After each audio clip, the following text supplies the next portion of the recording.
Hi there, I'm Oriana Shea with the Oriana Shea Group, and today I'm going to talk about a 1031 exchange and specifically the 5 questions that I get asked the most frequently. So stay tuned until the end because I'm going to give you a valuable tip on how you might be able to make this work if you're purchasing a primary residence.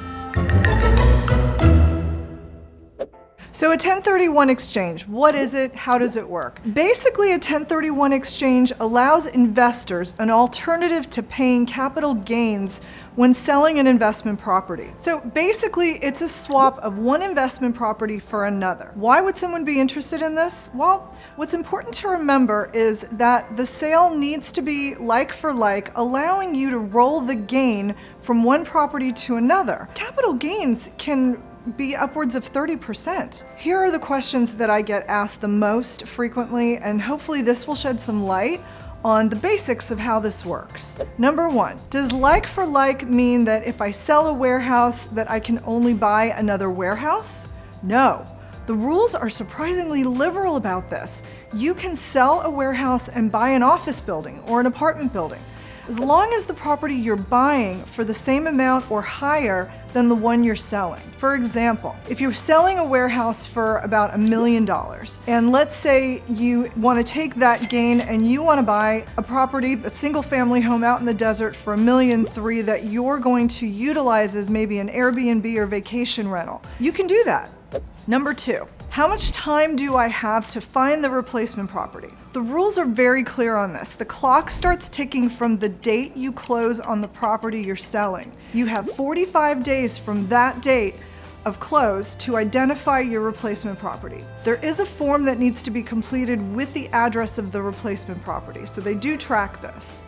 Number 3, how long do I have to close on the new property? Well, you have 180 days from the close date of the one you're selling to the close on the new property. So the whole process starts on the date that you close, and you have 180 days to finish it from that date. It's important to work with a realtor who understands the rules of a 1031 exchange when you list the property you're selling, because this can help buy you some time in locating the new one. Number 4, where does the money go when we close on the property that I'm selling? This is really important. The money can never touch your hands. You need to bring in someone called an accommodator to facilitate the 1031 exchange. They work with your closing company. Your agent or closing company should be able to help with this. In California, we use escrow companies, and many can recommend an accommodator. They need to be in place as soon as you open escrow. You really want to do this right, or you could end up being disqualified for utilizing a 1031 exchange. Okay, number 5, the valuable tip. Are you ready? Can I use a 1031 exchange to buy my primary residence? The short answer is no, you can't.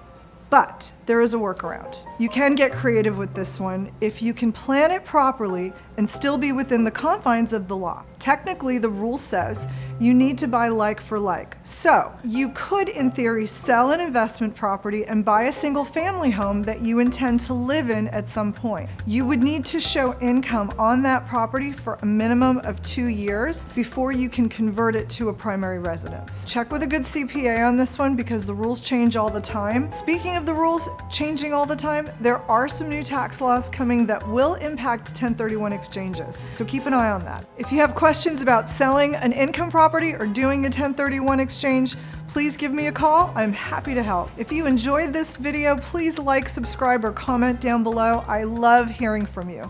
Bye for now, and thanks for watching.